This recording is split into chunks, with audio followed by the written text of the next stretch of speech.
Subscribe कीजिए ध्येय IAS channel को और बेल आइकन को दबाइए लेटेस्ट वीडियो सबसे पहले देखने के लिए।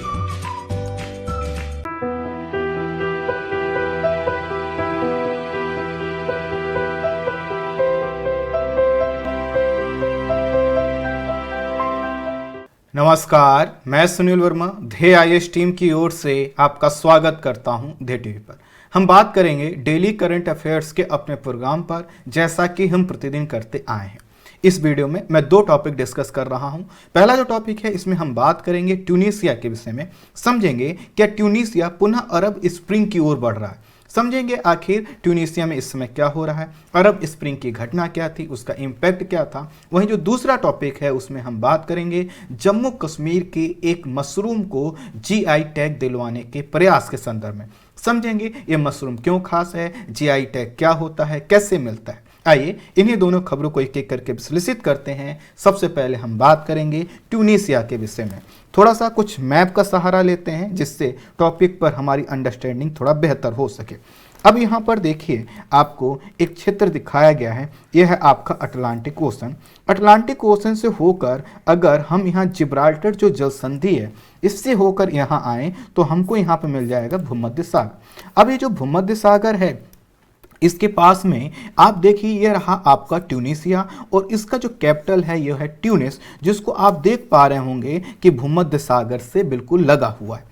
वहीं पर एक देश है मोरक्को, इसका जिक्र आएगा, अल्जीरिया का जिक्र आएगा, लीबिया का जिक्र आएगा, इजिप्ट का भी जिक्र आएगा। तो इन सभी देशों का नाम आप थोड़ा सा याद रखिएगा। और आप देख सकते हैं जो ट्यूनीशिया है, इसकी जो बाउंड्री शेयर होती है यह अल्जीरिया और लीबिया के साथ शेयर हो रही है, और उत्तर में क्या है आपका भूमध्य सागर वाला क्षेत्र। अब जो अरब स्प्रिंग की घटना 2010 और 11 में प्रारंभ हुई थी, जिसको मैं बताऊंगा क्या था, बस उसको समझ लीजिए कि उसका इंपैक्ट कहां तक था।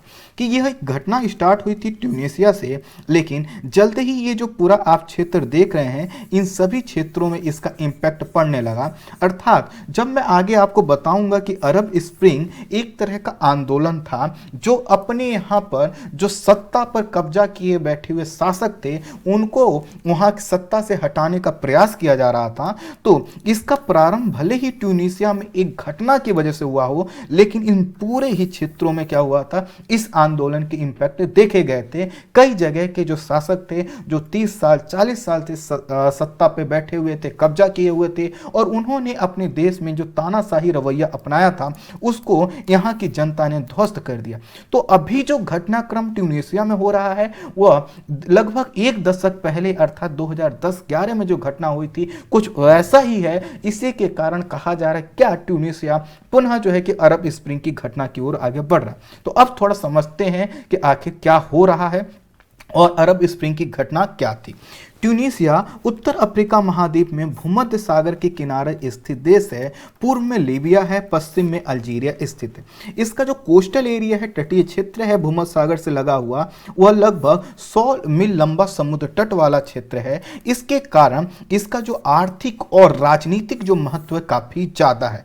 और यह जो पूरा क्षेत्र है ट्यूनीशिया वाला, यहाँ का जो मुख्य उद्योग है वह उद्योग है कृषि, और दूसरा जो प्रमुख उद्योग है वो है पर्यटन। आपको जो मैंने इसकी लोकेशन दिखाई, तो यहाँ पर यूरोप से, अफ्रीका से, अन्य देशों से काफी लोग जो है कि यहाँ पर पर्यटन के लिए आते हैं। और यहाँ के लोगों की जो आय का स्रोत है वह क्या है, कृषि और जो है कि पर्यटन के इर्द गिर्द आपको दिखाई देगा।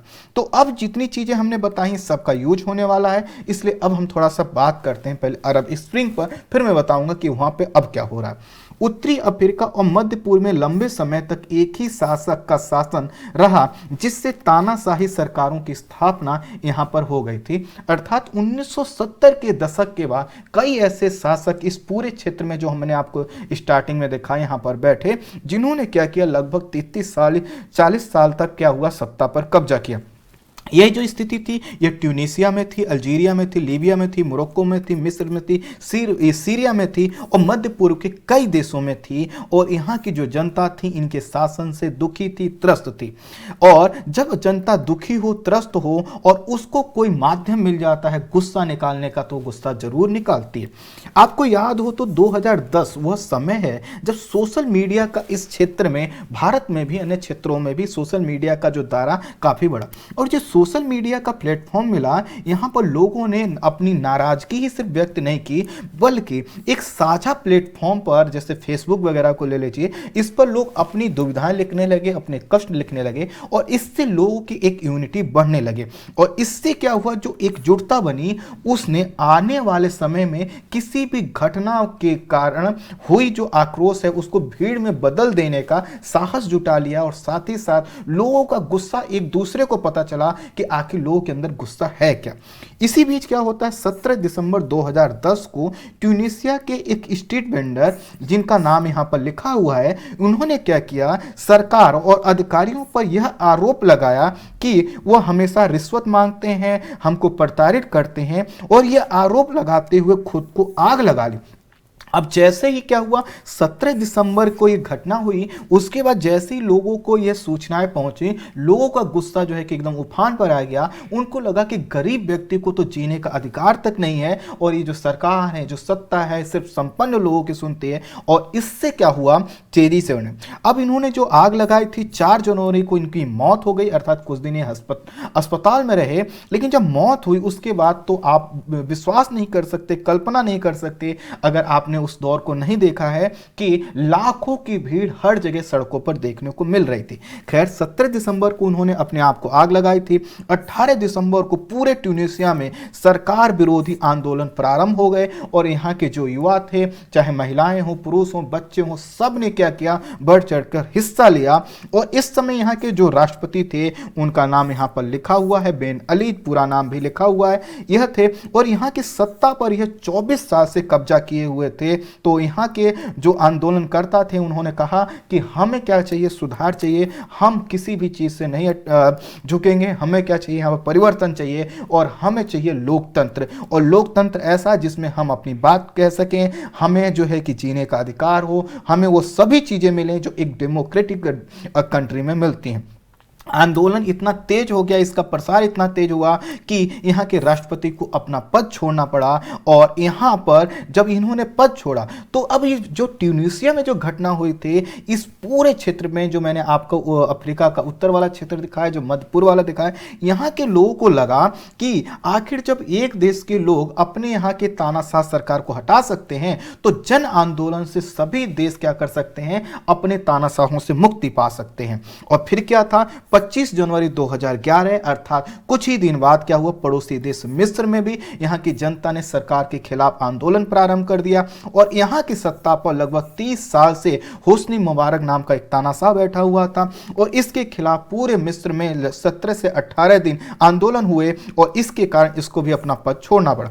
ठीक जब ऐसा यहाँ पर हो गया, तो फिर अन्य देशों के लोगों की भी हुआ कि हम भी आंदोलन करेंगे। और फरवरी 2011 में यह आंदोलन लीबिया पहुंच गया, और यहां पर जो लोग थे, उनको यहां की लीबिया की सरकार ने कहा ये विद्रोही हैं। लेकिन आपको जानकर आश्चर्य होगा कि विद्रोहियों का साथ दिया अमेरिका और नाटो ने क्या किया, इनके तरफ से लड़ाई की, और इस तरह से जो यहां पर गद्दाफी था, उसको यहाँ पे सत्ता से हटना पड़ा। तो यह जो क्रम था, ये आगे भी बढ़ा, कई देशों में इसका प्रसार हुआ। जैसा कि हमने आपको दिखाया, इन सभी क्षेत्रों में क्या हुआ कि जो अरब स्प्रिंग की घटना है, यहाँ पर जो बैठे हुए शासक तानाशाह हैं, उनकी कुर्सी को इन्होंने हिला दिया। तो ये था अरब स्प्रिंग की घटना। सभी देशों का मैं जिक्र नहीं कर सकता, क्योंकि हमें बात करनी है अपने अलग टॉपिक पर। कुल मिलाकर यहाँ पर क्या हुआ था कि यह जो अरब स्प्रिंग था, इसने क्या किया, कई तरह के परिवर्तन किए।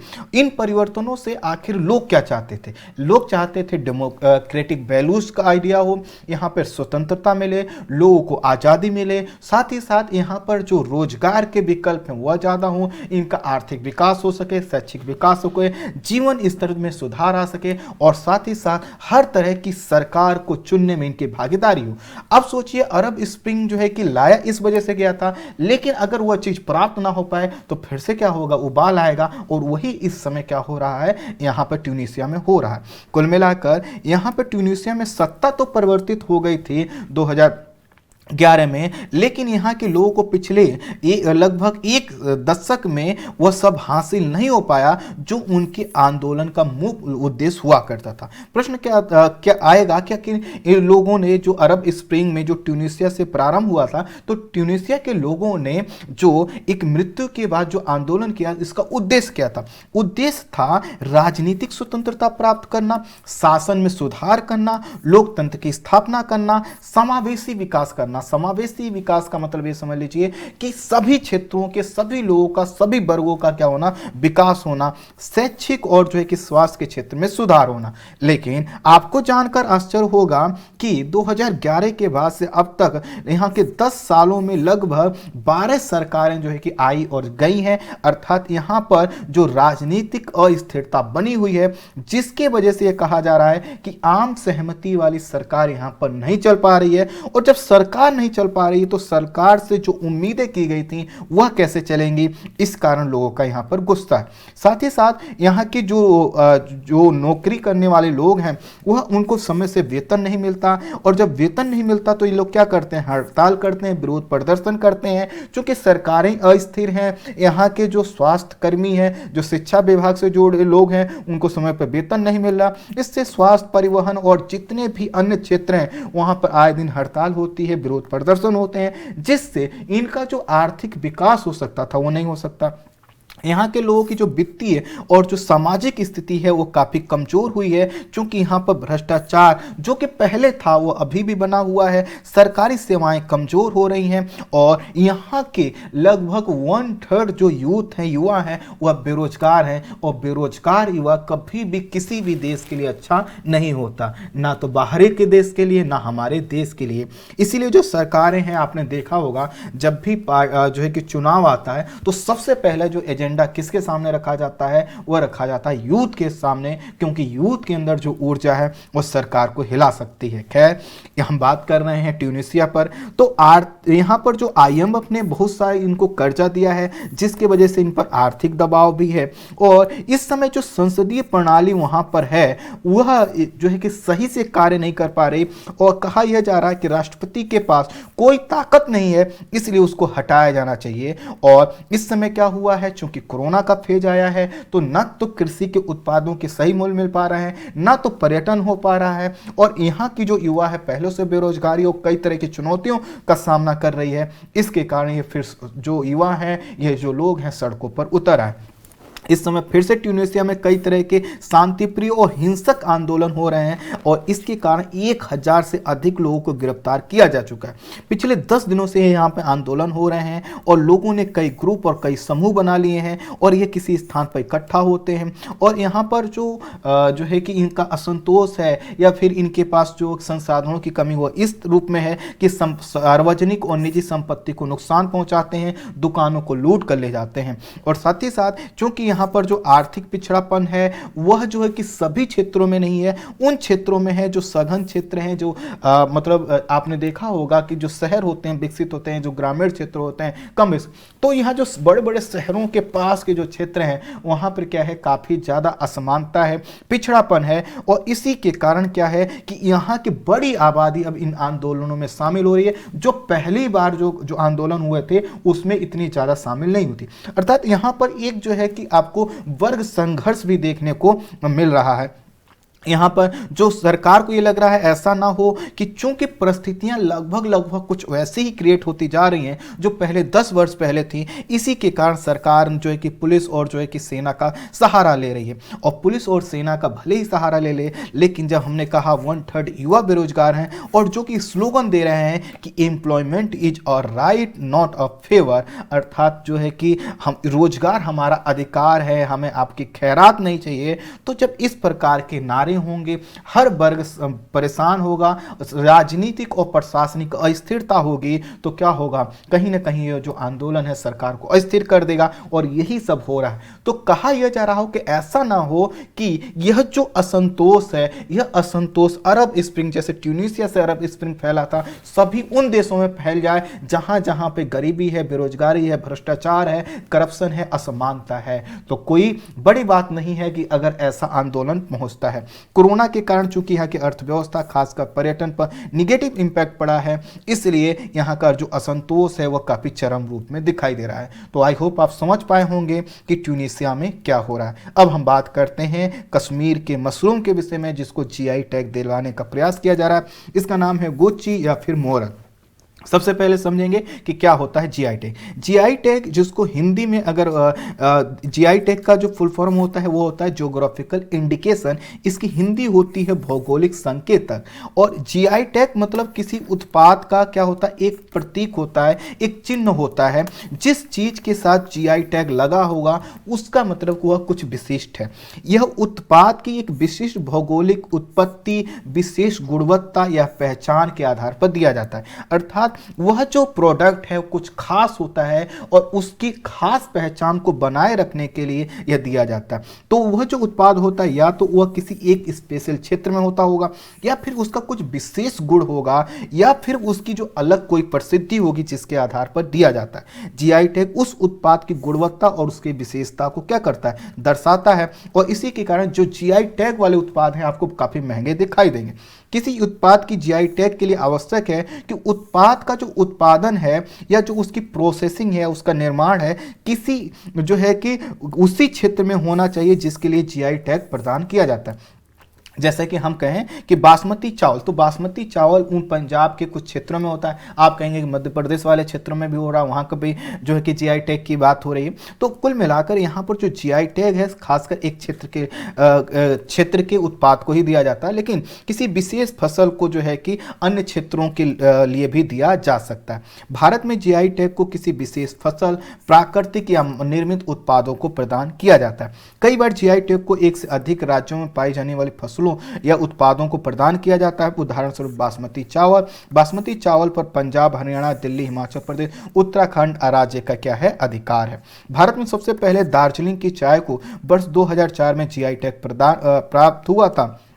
और कुछ महत्वपूर्ण उत्पाद जिनको जीआई टैग मिला हुआ है लिखे हुए हैं, जैसे महाबलेश्वर का स्ट्रॉबेरी, जयपुर का जो है कि ब्लू पोटरी, बनारसी साड़ी, तिरुपति के लड्डू, मध्य प्रदेश के झाबुआ के कड़कनाथ मुर्गा, कांगड़ा की जो है कि पेंटिंग, नागपुर का संतरा, कश्मीर का पश्मीना शॉल, हिमाचल पर का काला जीरा, छत्तीसगढ़ का जो है कि जीरा फूल, उड़ीसा की कंदमाल हल्दी, ये सभी को क्या हुआ है, जीआई टैग मिला हुआ। तो ये कैसे होता है जीआई टैग का रेगुलेशन, इसको थोड़ा समझ लेते हैं। औद्योगिक संपत्ति के संरक्षण होते चाहिए जीआई टैग को पेरिस कन्वेंशन के अंतर्गत बौद्धिक संपदा अधिकारों के रूप में शामिल किया जाता है, इंटेलेक्चुअल प्रॉपर्टी राइट के रूप में शामिल किया जाता है। अंतर्राष्ट्रीय स्तर पर जीआई टैग का विनियमन विश्व व्यापार संगठन के द्वारा किया जाता है। तो इसमें संस्था कौन सी है, ध्यान रखिएगा, WTO। भारत में जीआई टैग का विनियमन वस्तुओं और भौगोलिक सूचक पंजीकरण एवं संरक्षण अधिनियम 1999 के अंतर्गत किया जाता है। वस्तुओं के भौगोलिक सूचक या पंजीकरण संरक्षण अधिनियम ये जो था, इसको 15 सितंबर 2003 से इसको क्या किया गया था, लागू किया गया था, और उसी के बाद इसको दिया जाता है। अब जो है कि जब भी जीआई टैग का अधिकार हासिल करना होता है तो इसके लिए क्या होता है, चेन्नई स्थित जो जीआई डेटाबेस है यहाँ पे अप्लाई करना होता है। एक बार जीआई टैग का अधिकार मिल जाने के बाद 10 वर्षों तक जीआई टैग क्या होता है, मान्य होता है। उसके उपरांत इन्हें फिर से क्या करता होता है, जो है कि रिन्यू कराना होता है, फिर से नए सिरे से लेना होता है। जीआई टैग से क्या क्या लाभ होता है, जीआई टैग किसी क्षेत्र में पाए जाने वाले उत्पाद को कानूनी संरक्षण प्रदान करता है। टैग के द्वारा उत्पादों के अनधिकृत प्रयोग पर अंकुश लगाया जा सकता है, अर्थात उस उत्पाद को कहीं इधर उधर नहीं बेचा जा सकता। किसी भौगोलिक क्षेत्र में उत्पादित होने वाले वस्तुओं के महत्व को बढ़ावा देता है। इससे हर क्षेत्र के हर एक खास उत्पाद को पहचान मिलती है। जीआई टैग के द्वारा सदियों से चली आ रही परंपरागत ज्ञान को संरक्षित और संवर्धित करने का प्रयास किया जाता है। तो आई होप आप समझ पाए होंगे कि जीआई टैग कितना महत्वपूर्ण है। जीआई टैग के द्वारा स्थानीय उत्पादों को अंतर्राष्ट्रीय स्तर पर पहचान दिलाने में मदद की जाती है। इसके द्वारा टूरिज्म और निर्यात को भी बढ़ावा मिलता है। अब क्या हुआ कि हाल ही में कश्मीर में पैदा होने वाले एक मशरूम के लिए भारत सरकार ने जीआई टैग मांगा है। इसका नाम गुची या फिर मोरल है। तो ये ध्यान रखिएगा, इनका क्या नाम है, ये पूछा जा सकता है गुची और मोरल क्या है, तो मशरूम है, ध्यान रखिए। ये दुनिया के सबसे महंगे मशरूम में से एक है और इसकी प्रति केजी जो मूल्य है वह 20 से 25 हजार रुपए प्रति किलोग्राम है। यह केवल जंगली क्षेत्र में उत्पादित होता है, खेती के रूप में यह भी प्रचलित नहीं है। जो जम्मू कश्मीर का जो डोडा जिला है, यहाँ के जो शीतोष्ण जंगल हैं, ध्यान रखिएगा शीतोष्ण जंगल, क्योंकि जम्मू कश्मीर में उष्णकटिबंधीय जंगल नहीं पाए जाएंगे, तो डोडा के शीतोष्ण जंगल में इनके लिए प्रसिद्ध है। इसका उत्पादन जम्मू कश्मीर के डोडा जिले में कई सौ सालों से होता है, अपने आप ये जंगली क्षेत्र में उत्पन्न होते हैं। और यह जो है कि क्या है, हेयरलूम क्रॉप है। इसका मतलब एक ऐसा उत्पाद है जो कि क्या है, कई परंपरागत पीढ़ियों से चला आ रहा है। जैसे कि आपने देखा होगा कि आपको बताया जाता है कि आपके जो पूर्वज थे, आपके दादा परदादा थे, इस प्रकार के अनाज उगाते थे, तो उन्हीं प्रकार का एक क्या है, एक उत्पाद है जिसको लेकर यहाँ के लोगों में कई तरह की मान्यताएं हैं। और यह उत्पादन लंबे समय से होता आया है। धीरे धीरे इनका जो उत्पादन है वो क्या है, अब भले ही कम हो गया, लेकिन पहले इनका उत्पादन काफी ज्यादा होता था। जैसे इसको इस रूप में समझिए कि हम आज गेहूं चावल या जो खाद्यान्न खाते हैं, क्या आज से 100 साल पहले 200 साल पहले यही हमारी फूड हैबिट रही होगी? नहीं रही होगी ना। तो कुछ चीजें हैं जो क्या होते समय के हिसाब से चेंज होती हैं। आज हमारे गेहूं और चावल पर निर्भरता ज्यादा है, तो ठीक इसी तरह से पहले कुछ और चीजों पर रही होगी। तो यह जो मशरूम है, पहले क्या होता था, काफी उत्पादित होता था, लेकिन अब क्या है कि कुछ घरों और परिवारों के द्वारा इसका उत्पादन किया जाता है। और ये क्या है, हेयरलूम क्रॉप के रूप में, अर्थात ऐसी फसल के रूप में जो पहले तो बहुत उपजाया जाता था, अब कम उपजाया जाता, उसके रूप में मान्यता। डोडा जिला के अलावा ये कुपवाड़ा में, पहलगाम में, किश्तवाड़ में, पूंछ वाले क्षेत्र में, सोफियन जिले में उसको उत्पादित किया जाता है। आपको पता है मशरूम एक क्या है, फंगी है जो कि इस फैमिली से संबंधित है। आपने देखा होगा कि जहाँ पर पेड़ पौधे होते हैं या मिट्टी में ये निकलता है ना, तो ये मशरूम है, इसको कई जगह भोजन के रूप में प्रयोग किया जाता है। आपने देखा होगा जो मशरूम है वो आलू का जो कोल्ड स्टोरेज होता है उसमें भी उत्पादित किया जाता है। लेकिन यह मशरूम जो है कुछ खास है, ये स्वादिष्ट होने के साथ साथ कई प्रकार के पोषक और औषधीय गुणों से भरपूर है। इसमें एंटीऑक्सीडेंट होते हैं, एंटी जो है कि माइक्रोवेल गुण होते हैं, प्रोटीन भी होता है, विटामिन भी होता है।